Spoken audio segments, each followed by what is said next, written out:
Everybody in Amulek knew one thing. Nobody must enter the abandoned house at the edge of the village. It wasn't fenced. It wasn't guarded. But everybody respected the rule. The old women said it belonged to a wealthy chief who died mysteriously.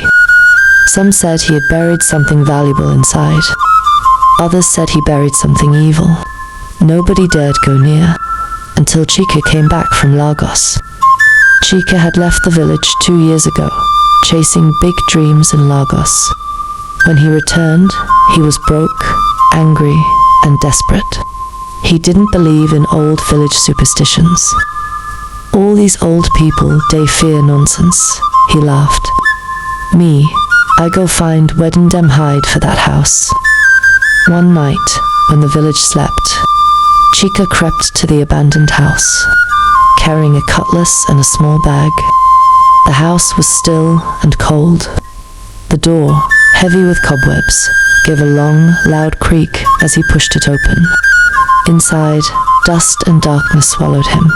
Only his dim torchlight showed broken chairs, torn mats, shattered calabashes. At the center of the room, on a cracked stool, he saw a small, rusty metal box.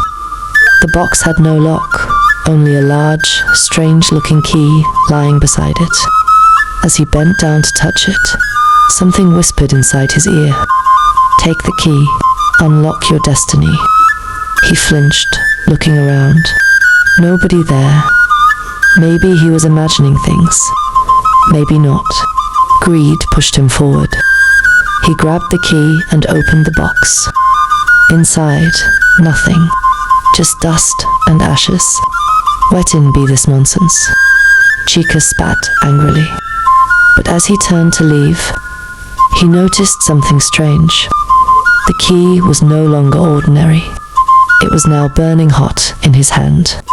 Before he could drop it, he heard a second whisper, louder, clearer. "Now you belong to me." The ground shook. The walls began to bleed, black, sticky blood. A heavy wind slammed the door shut. The ashes from the box rose into the air, swirling, twisting, forming the shape of a man.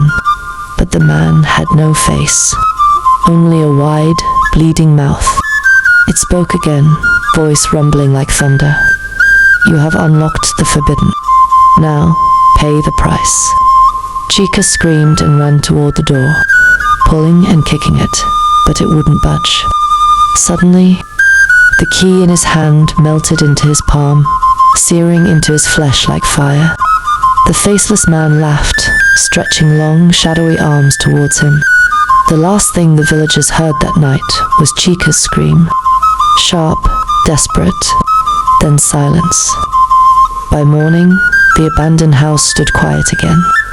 But if you listened closely at the door, you would hear soft knocking and a voice inside whispering, "Please, help me, I'm still here."